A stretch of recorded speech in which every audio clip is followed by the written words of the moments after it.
আমরা বিগত সপ্তাহ ধরে সাহাবায়ে কেরামদের জীবনী নিয়ে আলোচনা শুনছিলাম।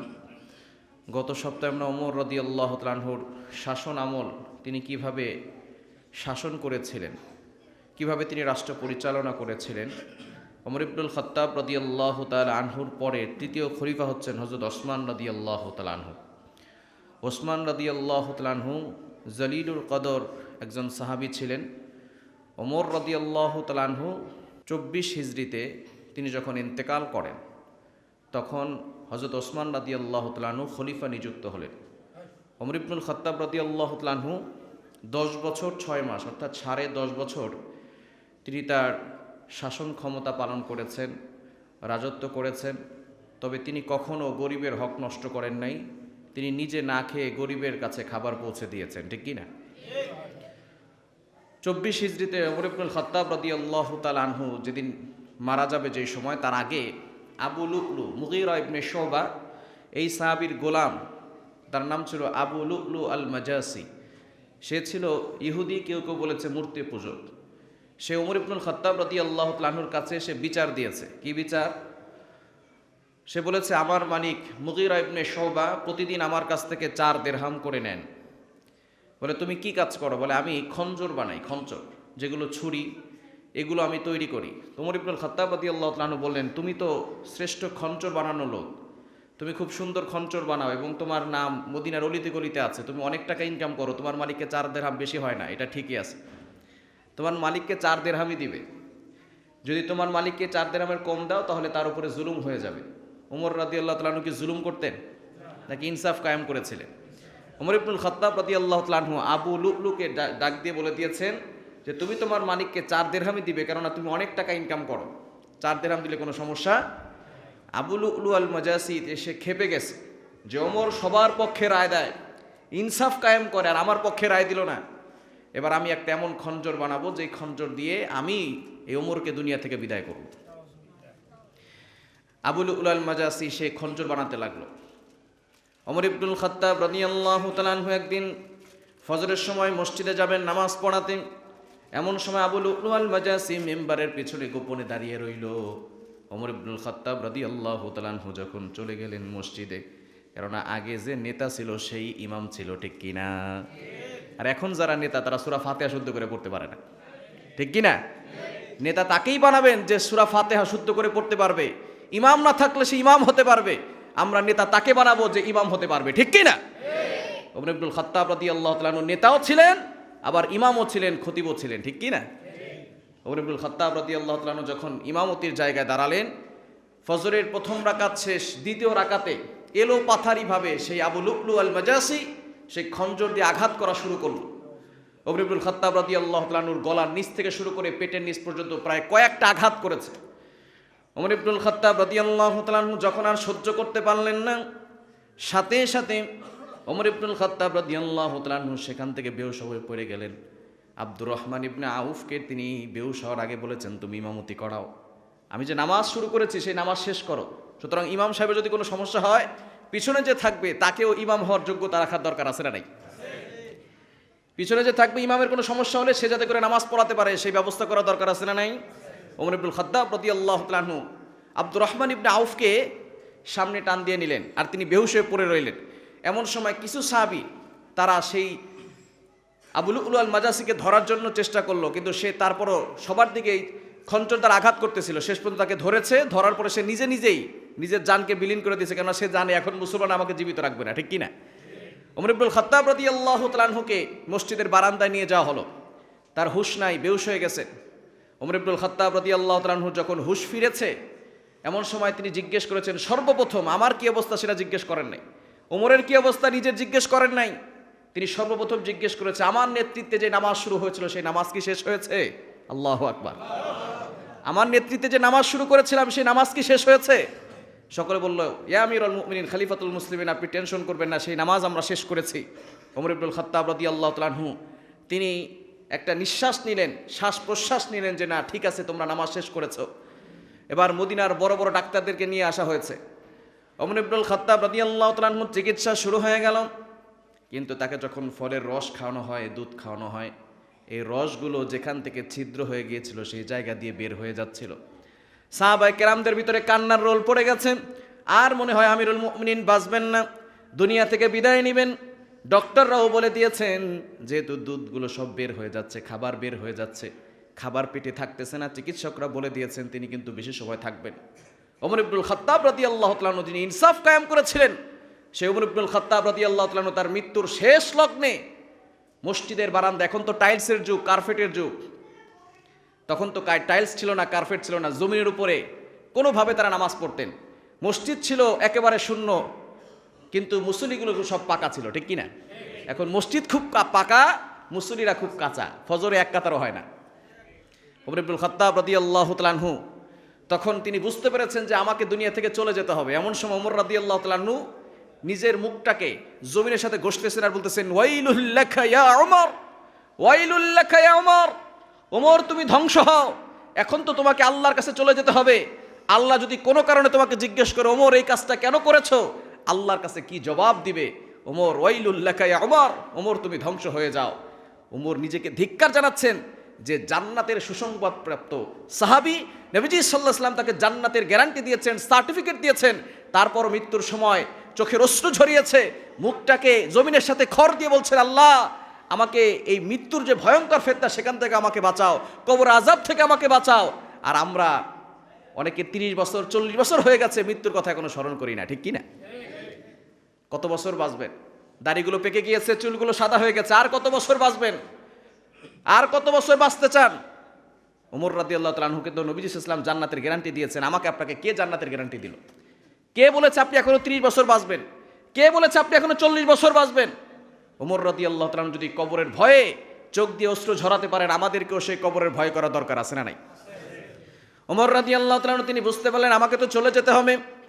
এবার ওমর রাদিয়াল্লাহু তাআলা আব্দুল্লাহ রাদিয়াল্লাহু তাআলাকে ডাক দিয়ে বললেন, আব্দুল্লাহ আমাকে কে আঘাত করেছে, কোনো মুসলমান নাকি কাফের? মানে আপনাকে যে আঘাত করেছে সে কোনো মুসলমান ছিল না, সে ছিল কাফের। আবু লুলু আল মাজাসি, সে কি মুসলমান ছিল না কাফের ছিল? মূর্তি পূজক, কেউ কেউ বলেছে ইহুদি ছিল। ওমর রাদিয়াল্লাহু তাআলা বললেন, ঠিক আছে, তাহলে আমার যুগ থেকে কোনো ফিতনা সৃষ্টি হয় নাই, মুসলমানকে আঘাত করে নাই। ওমর ইবনুল খাত্তাব রাদিয়াল্লাহু তাআলা আনহু আব্দুল্লাহ রাদিয়াল্লাহু তাআলাকে বলছেন, আব্দুল্লাহ যাও, আম্মা জান আয়েশা রাদিয়াল্লাহু তাআলার কাছে, আনহার কাছে চলে যাও, তুমি জিজ্ঞেস করো নবীজি সাল্লাল্লাহু আলাইহি সাল্লাম তো তার ঘরেই শুয়ে আছেন, তার পাশে আবু বকর সিদ্দিক রাদিয়াল্লাহু তাআলা আনহু আছেন, তুমি অনুমতি নিবা, কোনো জোরাজুরি করবে না, শুধু বলবা যে আমি নবীজির পাশে যদি একটু জায়গা আছে সেখানে আমি থাকতে চাই, যদি আম্মা জান আয়েশা অনুমতি দেন তাহলে আমি সেখানে শয়ন করব, বলেন আল্লাহু আকবার। আম্মা জান আয়েশা রাদিয়াল্লাহু তাআলা আনহার কাছে সেখানে গেলেন, যাওয়ার পরে আব্দুল্লাহ রাদিয়াল্লাহু তাআলা আনহু তার বাবার অনুমতি চাওয়ার জন্য গেলেন। আম্মা জান আয়েশা বলতেছেন, আমার খুব ইচ্ছা ছিল আমি নবীজির পাশে, আমার বাবা আছেন তার পাশেই আমি শয়ন করব, সেখানেই আমার দাফন করা হবে, কিন্তু আজকে আমিরুল মুমিনিন, অর্ধ পৃথিবীর শাসনকর্তা, সে তো এমন ওমর, যখন আমাকে ইফকের ঘটনার ভিতরে সকলে আমার বিপরীতে চলে গিয়েছিল, এমনকি আমার বাবা পর্যন্ত আমার বিপক্ষে চলে গিয়েছিল, একজন আমার পক্ষে দাঁড়াইছিল, সেটা হলো ওমর, বলেন আল্লাহু আকবার। আজকে ওমরের জন্য আমার জায়গাটা ছেড়ে দিলাম, এই জায়গাটা ওমরের জন্য থাকবে, সুতরাং ওমর রাদিয়াল্লাহু তাআলা তিনি যেহেতু বলেছেন আজকে সেখানেই তাকে দাফন করা হবে, বলেন আল্লাহু আকবার। ওমর রাদিয়াল্লাহু তাআলা দুনিয়া থেকে বিদায় নিলেন, তাকে সেখানেই দাফন করা হলো। হাজী সাহেবরা আছেন, তারা যারা আপনারা যান, সেখানে কিন্তু নবীজির পাশে আবু বকর সিদ্দিক রাদিয়াল্লাহু তাআলা আনহু আছেন, ওমর রাদিয়াল্লাহু তাআলা আনহু আছেন, ঠিক কিনা? ওমর রাদিয়াল্লাহু তাআলা আনহু দুনিয়া থেকে বিদায় নিলেন। এমন সময় যেদিন বিদায় নিয়েছেন সেদিন মিশরে এক লোক মসজিদ থেকে নামাজ পড়ে ফজর থেকে বের হয়েছেন, নামাজ পড়ার পরেই মসজিদের পাশে একটা কূপ ছিল, সেখানে দেখেন বাঘ একটা হরিণকে খেয়ে ফেলেছে। লোকটা তো অবাক হয়ে গেল, তিনি সাথে সাথে চিন্তা করেছেন নিশ্চয়ই মনে হয় ওমরের শাসন শেষ হয়ে গেছে। সকলের কাছে বলে দিয়েছেন যে ওমর মনে হয় শেষ হয়ে গেছে, ওমর ইন্তেকাল করেছেন। মানুষ তো অবাক, কোথায় মদিনায় ওমর মারা গেছে, এইখানে খবর আসলো কিভাবে? তখন তো আর চিঠির যুগ ছিল না, ইন্টারনেটের যুগ ছিল না। ইন্টারনেটের যুগ ছিল, এখন তো একটা জিনিস হইলেই সাথে সাথে ভাইরাল হয়ে যায়, ঠিক কিনা? ওমর রাদিয়াল্লাহু তাআলা যে মারা গেছেন, এখানে খবর আসতেছে তো একদিন সময় লাগবে, ঘোড়ায় করে আসবে, তারপরে খবর দিবে, তার আগে তো জানা যাবে না। তখন সকলে বলল যে না, তোমার কথা সত্য হতে পারে না। বলেন আমার মনে হচ্ছে ওমর রাদিয়াল্লাহু তাআলা ইন্তেকাল করেছেন। কিছুদিন পরে, 4-5 দিন পরে খবর আসছে, হ্যাঁ যেই দিন সেই লোকটা বলেছে ওমর মারা গেছে সেই দিনই ওমর রাদিয়াল্লাহু তাআলা ইন্তেকাল করেছেন, তাকে শহীদ করে দেওয়া হয়েছে।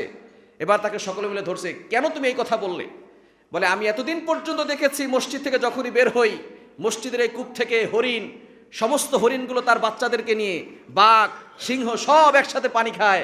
আমি মনে করেছি ওমর রাদিয়াল্লাহু তাআলা আনহুর শাসন ক্ষমতায় বাঘও ভয় পেত যে ওমর রাদিয়াল্লাহু তাআলা আনহুর শাসন ক্ষমতায় হরিণকে আক্রমণ করা যাবে না।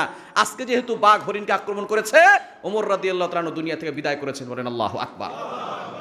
কেমন ভাবে রাষ্ট্র কায়েম করেছেন। এভাবে রাষ্ট্র পরিচালনা করার দরকার আছে না নাই? সে ওমরের মতো শাসক আমাদের দরকার আছে না নাই? এজন্য আমরা আল্লাহর কাছে আজকেও দোয়া করতে চাই, আল্লাহ মুসলমানদের এই ক্লান্তি লগ্নে নবী আর আসবে না, কিন্তু আমাদেরকে একজন ওমরের মতো শাসক দাও। বলেন আল্লাহু আকবার। আরো জোরে বলেন আল্লাহু আকবার। সে ওমরের মতো শাসক হওয়ার দরকার আছে না নাই? মানুষ ইনসাফ পাবে, ন্যায় নিষ্ঠার সাথে থাকতে পারবে। ওমর রাদিয়াল্লাহু তাআলা আনহু দুনিয়া থেকে বিদায় নিলেন। এবার খলিফা কে হবেন? সকলে মিলে ওসমান রাদিয়াল্লাহু তাআলা আনহুকে খলিফা বানিয়ে দিলেন। ওসমান রাদিয়াল্লাহু তাআলা আনহু, তার বাবার নাম ছিল আফফান। নাম কি? ওসমান রাদিয়াল্লাহু তাআলা আনহুর বাবার নাম কি? আফফান। এজন্য তাকে বলা হয় ওসমান ইবনে আফফান। তার মায়ের নাম ছিল আরওয়া। মায়ের নাম কি? আরওয়া। ওসমান রাদিয়াল্লাহু তাআলা আনহুর জন্ম নিয়ে অনেক মতানৈক্য রয়েছে। ওসমান রাদিয়াল্লাহু তাআলা আনহু ছোটকাল থেকেই খুব বিচক্ষণ ছিলেন এবং খুব জ্ঞানী মানুষ ছিলেন।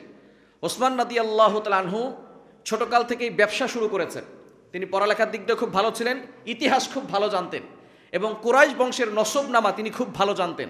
তিনি প্রচণ্ড জ্ঞানী ছিলেন এবং খুব বিচক্ষণ ছিলেন এবং ছোটকাল থেকে তিনি ব্যবসা শুরু করেছেন এবং ব্যবসায় এত বেশি তিনি সাফল্য অর্জন করেছেন, তাকে মানুষ গণি বলে আখ্যায়িত করত। গণি মানে কি? ধনী। গণি মানে, এজন্য তাকে সবাই ওসমান গণি বলে ডাক দিত। সুবহানাল্লাহ বলবেন না? ছোটবেলা থেকেই তিনি ব্যবসা শুরু করেছিলেন এবং তাকে জিন নুরাইনও বলা হয়। ওমর রাদিয়াল্লাহু তাআলা আনহুর উপাধি কি ছিল বলেন তো? ফারুক। ওমর রাদিয়াল্লাহু তাআলা আনহুর উপাধি কি? ফারুক। আর আবু বকর রাদিয়াল্লাহু তাআলা আনহুর উপাধি সিদ্দিক। আর ওসমান রাদিয়াল্লাহু তাআলা আনহুর একটা উপাধি হচ্ছে গনি। আর নবীজি সাল্লাল্লাহু আলাইহি সাল্লামের দুইজন কন্যাকে বিয়ে করার কারণে তার নাম হচ্ছে জিন নুরাইন। নাম কি? জিন নুরাইন। দুই নূরের অধিকারী। প্রথমে রুকাইয়া রাদিয়াল্লাহু তাআলা আনহার সাথে ওসমান রাদিয়াল্লাহু তাআলা আনহুর বিয়ে হয়েছে।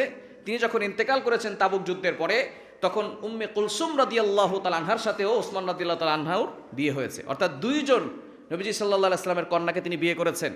এরপরে যখন সেও মারা গেছে, তখন নবীজি সাল্লাল্লাহু আলাইহি সাল্লাম বলেছেন, আমার যদি আরো কন্যা থাকতো আমি ওসমানের সাথে বিয়ে দিতাম। বলেন আল্লাহু আকবার। তিনি খুব লাজুক ছিলেন, লজ্জাশীল ছিলেন। যত সাহাবী ছিলেন তার ভিতরে সবচেয়ে লাজুক ছিলেন ওসমান রাদিয়াল্লাহু তাআলা আনহু। একবার নবীজি সাল্লাল্লাহু আলাইহি সাল্লাম ঘরে বসা। ঘরে যখন আমরা বসা থাকি তখন অনেক সময়, সবসময় কি জুব্বা পরে থাকি নাকি? আমরা থাকি। মাঝে মধ্যে টি শার্ট পরি, মাঝে মধ্যে ফতুয়া পরি। তো নবীজি সাল্লাল্লাহু আলাইহি সাল্লাম ঘরে বসা, মোটামুটি একটু অন্যভাবে আছেন। এমন সময় তার পায়ের থেকে কিছু কাপড় উপরে আছে, চাদর থেকে একেবারে সতর খোলা না, মোটামুটি টাকনু থেকে কিছুটা উপরে আছে। আবু বকর সিদ্দিক রাদিয়াল্লাহু তাআলা অনুমতি চাইলেন। আম্মা জান আয়েশা রাদিয়াল্লাহু তাআলা হাদিস বর্ণনা করতেছে। আবু বকর সিদ্দিক রাদিয়াল্লাহু তাআলা ঘরে ঢুকলেন, নবী সাল্লাল্লাহু আলাইহি ওয়াসাল্লাম সেভাবেই বসে আছেন। এরপর ওমর রাদিয়াল্লাহু তাআলা আসলেন, তিনি অনুমতি চাইলেন, নবী সাল্লাল্লাহু আলাইহি ওয়াসাল্লাম সেভাবেই বসে আছেন। এরপর যখন ওসমান রাদিয়াল্লাহু তাআলা আসলেন, অনুমতি চাইলেন, নবী সাল্লাল্লাহু আলাইহি ওয়াসাল্লাম সুন্দর করে আগে বসলেন, এরপরে জামা কাপড় ঠিক করলেন, তারপরে ওসমান রাদিয়াল্লাহু তাআলাকে আসার অনুমতি দিলেন। বলেন আল্লাহু আকবার। আম্মা জান আয়েশা রাদিয়াল্লাহু তাআলা জিজ্ঞেস করলেন, ওগো নবীজি, আপনি আমার বাবা আবু বকর আসছে তখনও সেভাবেই বসেছিলেন, তারপরে ওমর রাদিয়াল্লাহু তাআলা আসছেন সেখানেও ওইভাবেই বসেছিলেন, কিন্তু যখনই ওসমান এসেছে তখন আপনি ঠিকঠাক করে বসেছেন কেন? বলে ওসমান খুব লাজুক, ওসমানের ভিতরে লজ্জা খুব বেশি। ওসমানকে দেখলে আল্লাহর ফেরেশতারাই লজ্জা পায়। বলেন আল্লাহু আকবার।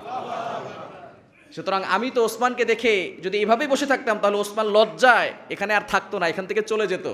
এই জন্য ওসমানকে দেখলে ফেরেশতারা লজ্জা পায়, সেই ওসমানকে দেখে আমিও একটু ঠিক হয়েছি। সুতরাং ওসমান রাদিয়াল্লাহু তাআলার লজ্জা খুব বেশি ছিল, আমাদেরও এরকম লজ্জা থাকার দরকার আছে না নাই? আর রসুল আছে না নাই? আল হায়াউ শুবাতুম মিনাল ঈমান। লজ্জা হচ্ছে ঈমানের একটা অঙ্গ। এজন্য যাদের লজ্জা নাই তারা অশ্লীলতা ব্যয়াপনা বেশি বেশি করতে পারে, ঠিক কি না? এজন্য লজ্জা থাকার দরকার আছে না নাই? ওসমান রাদিয়াল্লাহু তাআলা আনহু তিনি এমনভাবে রাষ্ট্র কায়েম করেছেন। ওসমান রাদিয়াল্লাহু তাআলা আনহু 30 বছর বয়সে ইসলাম ধর্ম গ্রহণ করে নিয়েছিলেন। ওসমান রাদিয়াল্লাহু তাআলা আনহু ইসলাম ধর্ম গ্রহণ করার পরে তার উপরে নির্যাতন শুরু হয়ে গেছে। তার চাচা হাকাম ইবনুল আস, তার চাচা ছিল, আপন চাচা। ওসমান রাদিয়াল্লাহু তাআলা ধনী ছিলেন ঠিক আছে, কিন্তু যখন ইসলাম ধর্ম গ্রহণ করেছেন তারপর থেকে তার উপরে নির্যাতন শুরু হয়ে গেছে। ফ্যানটা দেন একটু কষ্ট। ওসমান রাদিয়াল্লাহু তাআলার উপরেও নির্যাতন শুরু হয়েছে। তিনি চতুর্থতম ইসলাম ধর্ম গ্রহণকারী একজন ছিলেন। সর্বপ্রথম ইসলাম ধর্ম গ্রহণ করেছেন হযরত আবু বকর সিদ্দিক রাদিয়াল্লাহু তাআলা আনহু, দ্বিতীয় নাম্বার হযরত আলী রাদিয়াল্লাহু তাআলা আনহু, 3 নাম্বার যায়েদ ইবনে সাবিত রাদিয়াল্লাহু তাআলা আনহু, 4 নাম্বার ওসমান রাদিয়াল্লাহু তাআলা আনহু। অর্থাৎ ইসলামের চতুর্থ নাম্বার মুসলমান হয়েছেন তিনি হচ্ছেন হযরত ওসমান রাদিয়াল্লাহু তাআলা। বলেন আল্লাহু আকবার।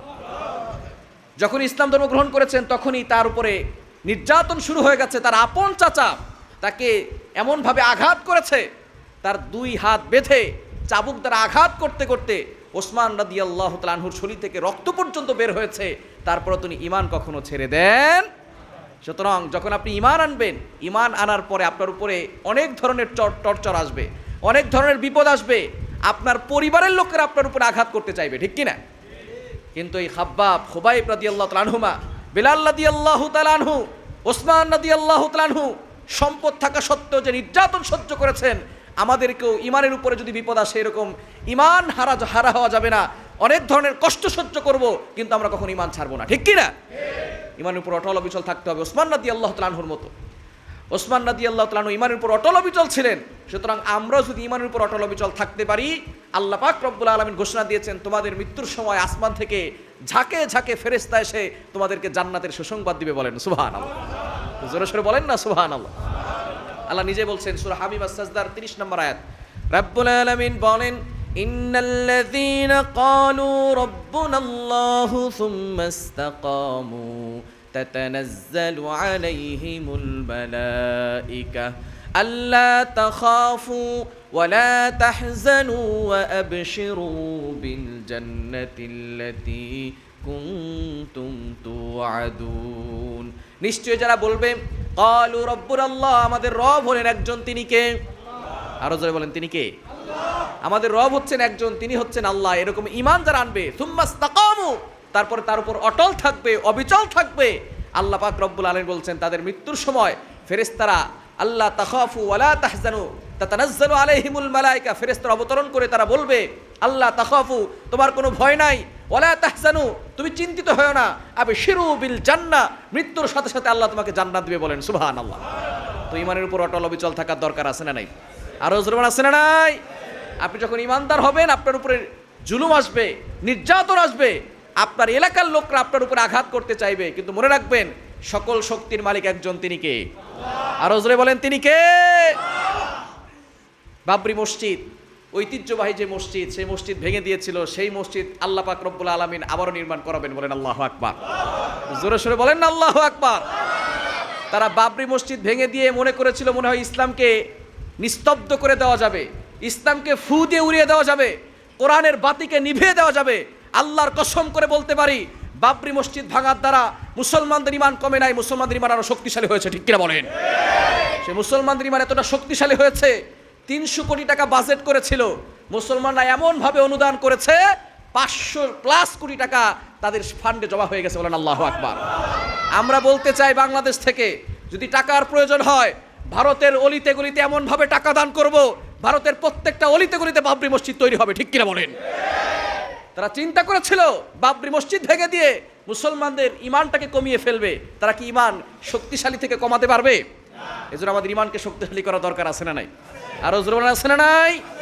ঈমানকে শক্তিশালী করতে হবে। সাহাবায়ে কেরামদের মতো ওসমান রাদিয়াল্লাহু তাআলা নির্যাতন সহ্য করেছেন, কিন্তু তারপরও কখনো তিনি ঈমান থেকে পিছপা হন। ওসমান রাদিয়াল্লাহু তাআলা তার গুণ ছিল, তিনি খুব লাজুক ছিলেন, এবং তার আরো একটা গুণ ছিল, তিনি খুব দানশীল ছিলেন। দান করার দরকার আছে না নাই? কি বলেন, আছে না নাই? ওসমান রাদিয়াল্লাহু তাআলা সম্পদও যেমন ছিল, দানও তেমন করতেন। আমাদের সমাজের মানুষ দেখবেন টাকা আছে কিন্তু মন নাই, আবার অনেকে টাকা দিতে চায় কিন্তু সম্পদ নাই। কিন্তু ওসমান রাদিয়াল্লাহু তাআলা টাকাও ছিল, দান করার মন মানসিকতাও ছিল। আমাদের সমাজে দেখবেন অনেকে আছে বিল্ডিং এর মালিক, কিন্তু 10 টাকা দিতে হাত কাঁপে, দিব কি দিব না ভাবে কয়েকবার। আছে না নাই? আছে না নাই?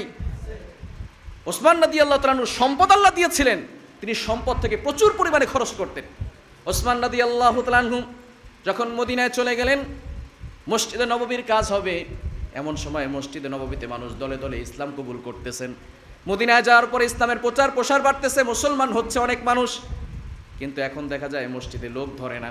ওসমান রাদিয়াল্লাহু তাআলা এবং অন্যান্য সাহাবায়ে কেরামদেরকে সম্বোধন করে নবীজি বললেন, মসজিদে নববীর পাশে আরো একটু জায়গা আছে, ওই জায়গাটা কিনে কে আছো যে মসজিদের জন্য, আল্লাহর জন্য খরচ করবে এবং ঘরটাকে বড় করবে? ওসমান রাদিয়াল্লাহু তাআলা সাথে সাথে দাঁড়িয়ে বললেন, ইয়া রাসূলুল্লাহ, ইয়া হাবিবাল্লাহ, আমার যে সম্পদ আছে, যত টাকা লাগে, মসজিদ নববীর পাশে যে জায়গাটা আছে সেই জায়গাটা আমি কিনে মসজিদের জন্য ওয়াকফ করে দিব। বলেন আল্লাহু আকবার। নবীজি বলেছেন, তোমার জন্য আমি জান্নাতের জিম্মাদার হয়ে গেলাম। জান্নাতে আল্লাহ পাক রব্বুল আলামিন তুমি যে আজকে মসজিদের জন্য জায়গা করে দিয়েছো, তোমার জন্য আল্লাহ তাআলা জান্নাতে একটা প্রাসাদ নির্মাণ করবে, বলেন আল্লাহু আকবার। জান্নাতে প্রাসাদ চাই কি চাই না? আরো জোরে বলেন, চাই কি চাই না? তবে নবীজি সাল্লাল্লাহু আলাইহি ওয়াসাল্লাম জানিয়ে দিয়েছেন, মসজিদে যারা দান করবে, যারা খরচ করবে, যারা জায়গা দিবে, খবরদার দুনিয়াতে তাদের সম্মান কম থাকবে।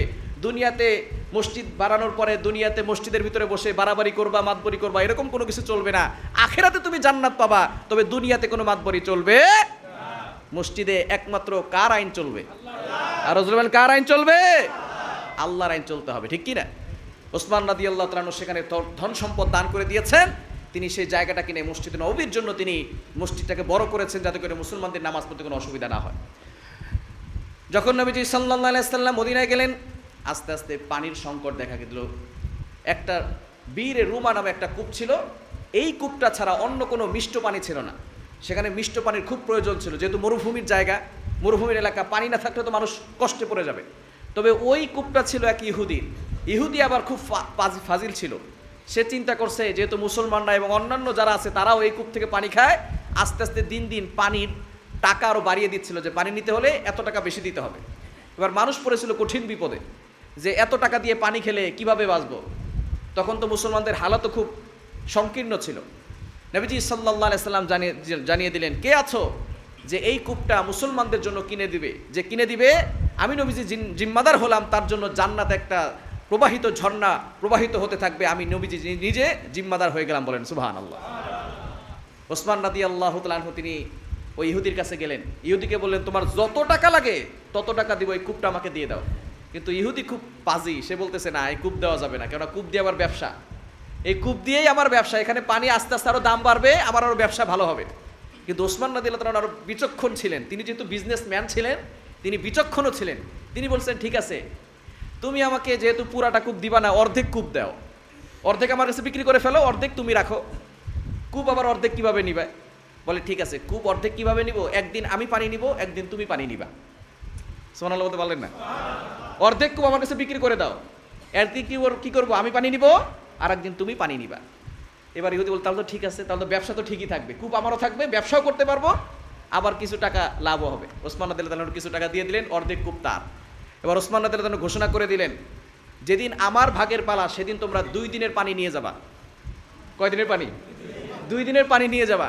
তোমরা এটাকে জমা করে রাখবা, 2 দিন পানি খাবা। যেদিন তার পালা আসবে সেদিন কূপে যাওয়ার দরকার নাই, পরের দিন আবার যাবা, সেদিন আবার 2 দিনের পানি নিয়ে যাবা। আল্লাহু আকবার। এবার সকলে মিলে 2 দিনের পানি নিয়ে যায়। ওসমান রাদিয়াল্লাহু তাআলা যেদিন চলে যায়, যেদিন ইহুদির পালা আসে, সেদিন কেউ আর পানি নিতে যায় না। এবার ইহুদির কপালে হাত, কিরে কি হইল, আমার এখান থেকে পানি নিতে আসে না, ব্যবসা করবো কিভাবে? এবার ইহুদি দেখে যে কঠিন বিপদে পড়লাম। শেষ পর্যন্ত ইহুদি বলে, ভাই তুমি আর কিছু টাকা দিয়ে কূপটা তুমি নিয়ে নাও। আল্লাহু আকবার। সাথে সাথে ওসমান রাদিয়াল্লাহু তাআলা আর কিছু টাকা দিয়ে প্রায় 35,000 দিরহাম সম্পূর্ণ দিয়ে ওসমান রাদিয়াল্লাহু তাআলা কূপটা নিজে নিয়ে নিজের নামে করে সকল মানুষের জন্য, কোনো শুধু মুসলমানদের জন্য না, হিন্দু, বৌদ্ধ, খ্রিস্টান যারা যারা ছিল সকলের জন্য সেই কূপটাকে উন্মুক্ত করে দিয়েছিলেন, বলেন আল্লাহু আকবার। সুতরাং সম্পদের দরকার আছে, আপনি দান করবেন, আল্লাহর জন্য খরচ করবেন, এজন্য সম্পদের দরকার আছে না নাই? তবে সম্পদ আমাদের মূল লক্ষ্য নয়। আপনি নামাজ পড়তে সতর ঢাকার জন্য জামা কাপড়ের দরকার আছে না নাই? জামা কিনতে টাকার দরকার আছে না নাই? হজ করতে যাবেন, সেখানে আপনার বিমানের ভাড়া আছে, সুতরাং টাকার দরকার আছে। টাকা আমাদের মূল লক্ষ্য নয়।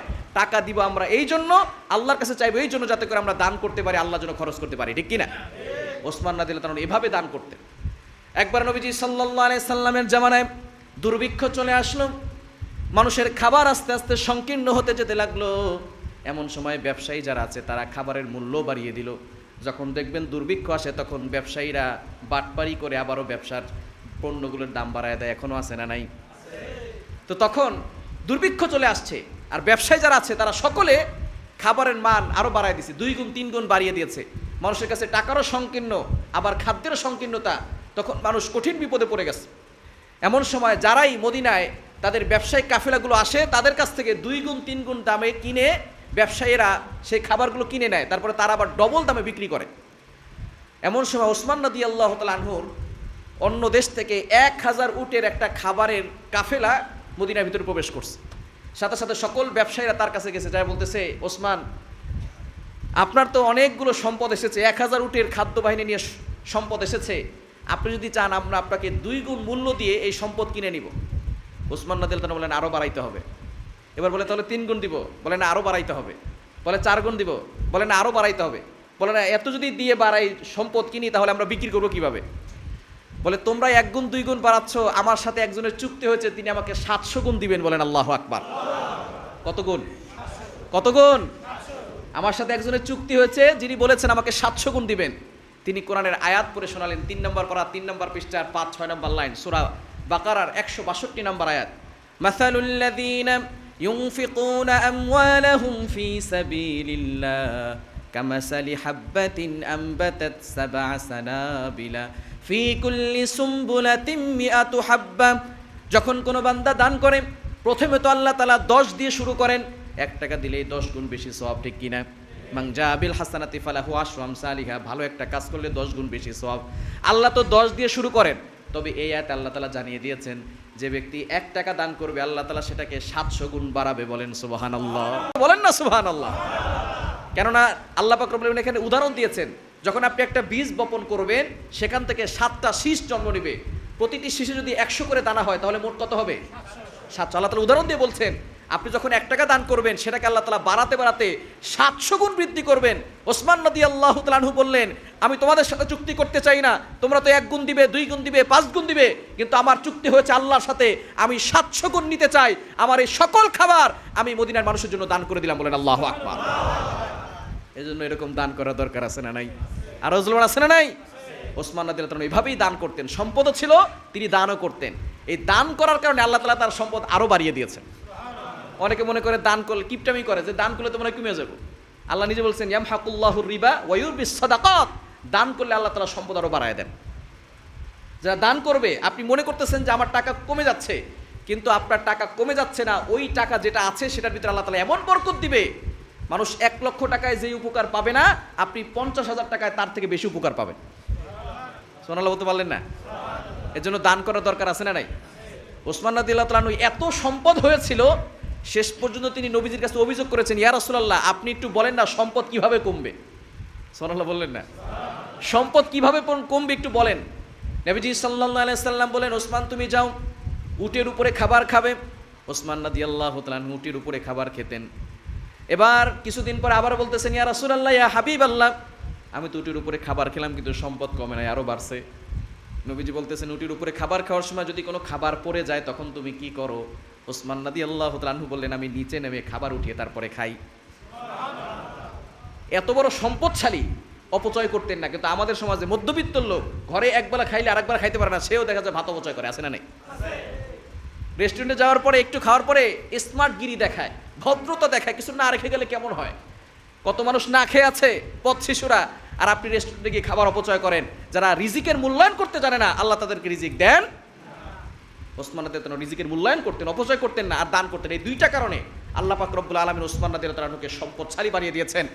এখনো ওসমান রাদিয়াল্লাহু তাআলা আনহুর নামে আরবের ভিতরে ব্যাংক অ্যাকাউন্ট আছে, এখনো।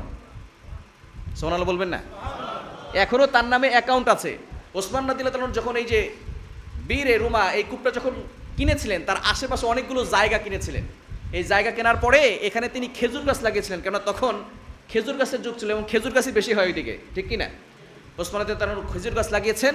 তার ইন্তেকালের পরে পরবর্তী সময় যারা বাদশা এসেছিল তারা দেখেছে প্রায় 1550টা খেজুর গাছ আছে। কয়টা? 1550টা খেজুর গাছ আছে। এই খেজুর গাছ দিয়ে তারা ব্যবসা করে তার নামে একটা অ্যাকাউন্ট খুলেছে ওসমান রাদিয়াল্লাহু তাআলা আনহুর নামে, এবং সেই অ্যাকাউন্টে এত টাকা জমা হয়েছে, ওই টাকা দিয়ে এখন তারা 5 স্টার হোটেল করেছে। ওই টাকা থেকে যেই টাকা আসে 5 স্টার হোটেল থেকে, ওই টাকার 50% তারা রাখে, আর 50% সারা পৃথিবীর যেখানে অসহায় মানুষ সেখানে দান করে দেয়। বলেন আল্লাহু আকবার। দেখেন তিনি এমন দানশীল ছিলেন, এখনো আল্লাহ পাক রব্বুল আলামিন তার দানের কারণে এখন পর্যন্ত 1500 বছর পরেও তার নাম এখনো আছে এবং তার নামে এখনো দান চলতেছে। বলেন আল্লাহু আকবার। এজন্য এরকম দান করার দরকার আছে না নাই? আর রজলমান আছে না নাই? আল্লাহ পাক রব্বুল আলামিন ওসমান রাদিয়াল্লাহু তাআলা আনহুকে অনেক সম্পদ দিয়েছিলেন, তিনি সব সময় দান করতেন। একবার নবীজি সাল্লাল্লাহু আলাইহি সাল্লামের কাছে এক বিদুইন গেল, গিয়ে বলতেছেন, ইয়া রাসূলুল্লাহ ইয়া হাবিবাল্লাহ আমাকে কিছু সম্পদ দান করেন। নবীজি বললেন, ওসমানের কাছে যাও। কার কাছে? ওসমানের কাছে যাও। সে ওসমান রাদিয়াল্লাহু তাআলার কাছে গেছে, তখন দেখে ওসমান রাদিয়াল্লাহু তাআলা আনহু তার গোলামকে, গোলাম ওই যে আমরা ল্যাব ব্যবহার করতাম না আগে, কূপ, হারিকেন বলি আমরা, হারিকেন, তো এটা একটু বেশি দিয়েছে, যার কারণে তেলটা একটু বেশি পড়তেছে। তেল বেশি পড়ার কারণে ওসমান রাদিয়াল্লাহু তাআলা তার গোলামকে ধমকাচ্ছে, তুমি তেলটা বেশি পোড়াচ্ছ কেন? তো ওই লোকটা এই দৃশ্য দেখে বলতেছে যে তেলের কারণে গোলামকে এভাবে ধমকায়, তার কাছে আর কি চাইবো আর কি দিবে। এই দৃশ্য দেখে সে চলে গেছে। পরের দিন আবারও নবীজির কাছে গেছে, ইয়া রাসূলুল্লাহ হাবিবুল্লাহ কিছু দান করে, বলে ওসমানের কাছে যাও। তিনি ওসমান রাদিয়াল্লাহু তাআলার কাছে গেছে। এখন থেকে ওসমান রাদিয়াল্লাহু তাআলা আনহু তার খাদ্য স্তূপ থেকে কিছু পিপিলিকা লাইন ধরে খাবার নিয়ে যাচ্ছে। এক পিপিলিকার মুখ থেকে কিছু খাবার পড়ে গেছে, সেটা উঠিয়ে ওসমান রাদিয়াল্লাহু তাআলা আবার স্তূপের ভিতরে রেখে দিয়েছেন। লোকটা এই দৃশ্য দেখে যে পিপিলিকার মুখ থেকে যে খাবার পড়ে সেটা আবার যে স্তূপে রাখে, সে তো বিশাল কিপটা, এই কিপটা লোকের কাছে দান করে চাওয়া যাবে। এই দৃশ্য দেখে সে আবার চলে গেছে। নবীজির কাছে আবার বলতেছেন, ইয়া রাসূলুল্লাহ ইয়া হাবিবাল্লাহ আমাকে কিছু দান করেন, বলে তুমি ওসমানের কাছে যাও। সে তৃতীয় দিন আবার ওসমানের কাছে রাদিয়াল্লাহু তাআলার কাছে আসছেন। এবার আসে সরাসরি নবীজি সাল্লাল্লাহু আলাইহি ওয়াসাল্লামের সাহাবী ওসমান রাদিয়াল্লাহু তাআলার কাছে গিয়ে বলতেছেন, আমাকে নবীজি পাঠাইছেন কিছু দান করার জন্য। এবার বলতেছেন, ঠিক আছে তুমি এখানে থাকো, কিছুক্ষণ পরেই মদিনার ভিতরে আমার প্রায় 100 উটের বেশি একটা পাল আসবে, তোমার কাছে যেই উটটা পছন্দ হবে, বড় লাগবে এবং যার ভিতরে সবচেয়ে বেশি খাবার আছে সেই উটটা তুমি নিয়ে যাবা। সুবহানাল্লাহ বলতে পারলেন না? এবার লোকটা অবাক হয়ে গেল। একটা উটের ভিতরে তো প্রায় কয়েক হাজার দিরহামের উপরে স্বর্ণ থাকে, মুদ্রা থাকে, টাকা পয়সা থাকে, কেননা ব্যবসা করে মুনাফা নিয়ে আসতেছে এবং খাদ্য থাকে। তো সে চিন্তা করতেছে, আমি মনে করলাম সে এমনভাবে করবে, আর সে আমাকে একটা উট পুরাটা দিয়ে দিল, আবার সেখানে খাদ্য স্বর্ণ মুদ্রা যা থাকবে সব দিয়ে দিল।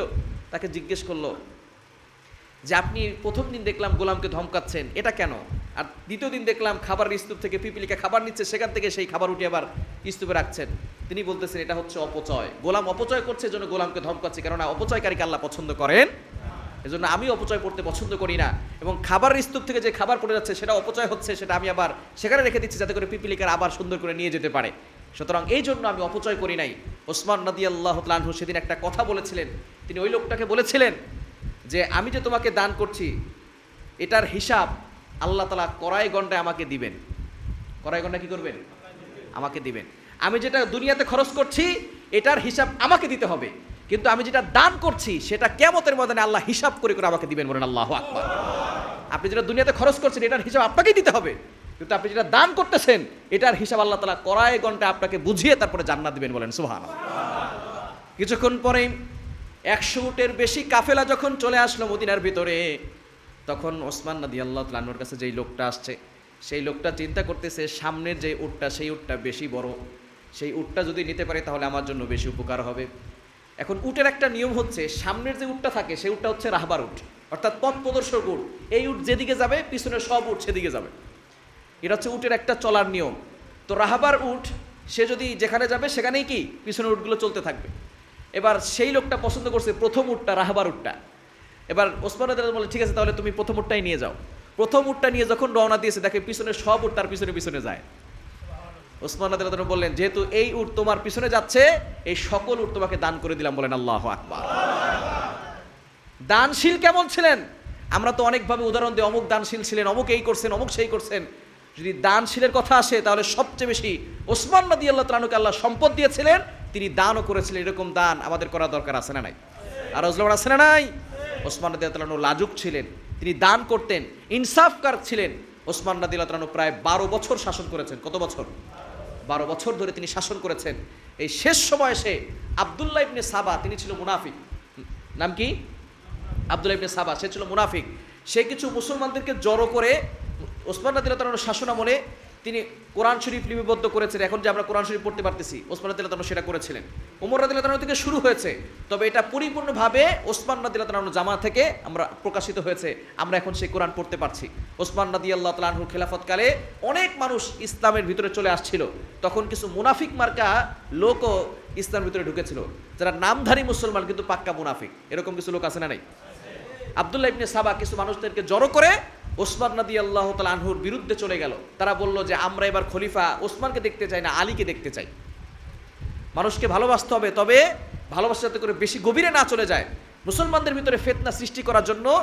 তখন এই আব্দুল্লাহ ইবনে সাবা সে বলছে আমরা আলী রাদিয়াল্লাহু তাআলা আনহুকে খেলাফতে দেখতে চাই, ওসমানকে আর দেখতে চাই না। অনেক ধরনের বানোয়াট কিছু ভুল বলে বলে মানুষের কাছে প্রচার করা শুরু করলো।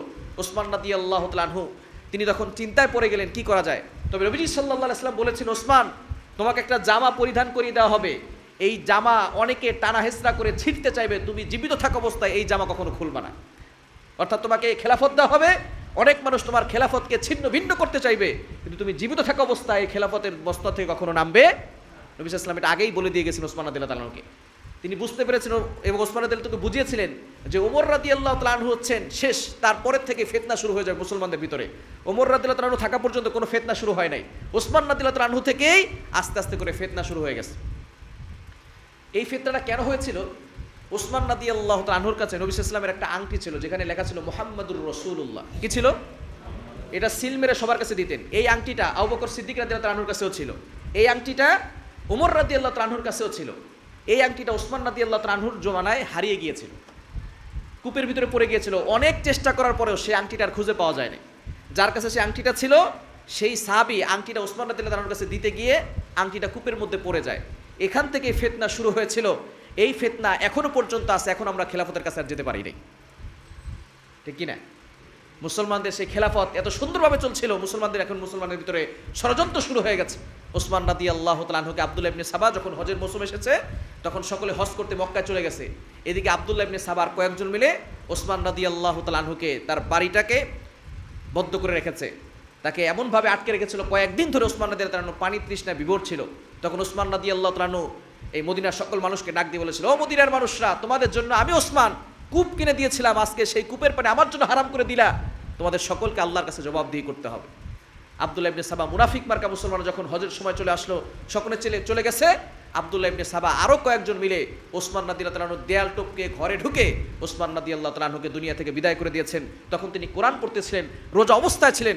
ওসমান রাদিয়াল্লাহু তাআলা আনহুর গলার উপরে এমনভাবে আক্রমণ করেছে, গর্দান খুলে একবারে কোরআনের উপরে পড়েছে। ওসমান রাদিয়াল্লাহু তাআলার গর্দান একেবারে মাথা কোরআনের উপরে পড়েছে। কিয়ামতের ময়দানে এই কোরআন ওসমান রাদিয়াল্লাহু তাআলার পক্ষে সাক্ষী দিবে, বলেন আল্লাহু আকবার। যারা আল্লাহর জন্য শহীদ হয় তাদের বিভিন্ন সাক্ষী দিবে, তরবারি সাক্ষী দিবে, কারো মানুষ সাক্ষী দিবে যে হ্যাঁ আল্লাহ সে শহীদ হয়েছিল, কিন্তু একমাত্র কোরআন ওসমান রাদিয়াল্লাহু তাআলার পক্ষে সাক্ষী দিবে যে তাকে নির্মমভাবে শহীদ করে দেওয়া হয়েছিল। ওসমান রাদিয়াল্লাহু তাআলা আনহু নবীজি সাল্লাল্লাহু আলাইহি সাল্লামের আদর্শ থেকে পিছপা হন নাই। সুতরাং আমরাও ওসমান রাদিয়াল্লাহু তাআলা আনহুর মতো কল্লা দিতে পারি, কিন্তু ঈমান থেকে দূরে সরব না, বলেন ঠিক কিনা? ঈমান থেকে দূরে সরা যাবে না। ওসমান রাদিয়াল্লাহু তাআলা আনহু নিজের কল্লা দিয়েছেন, কিন্তু নবীজি সাল্লাল্লাহু আলাইহি সাল্লামের আদর্শ থেকে কখনো পিছপা হন। এজন্য আমাদেরকেও শিক্ষা নেওয়ার দরকার আছে না নাই? ওসমান রাদিয়াল্লাহু তাআলা দুনিয়া থেকে বিদায় নিয়েছেন, কিন্তু তিনি আদর্শ রেখে গিয়েছেন। দান করতে হবে, তার মতো লজ্জাশীল হতে হবে, ইনসাফকারী হতে হবে। দান করার দরকার আছে না নাই? আর আছে না নাই?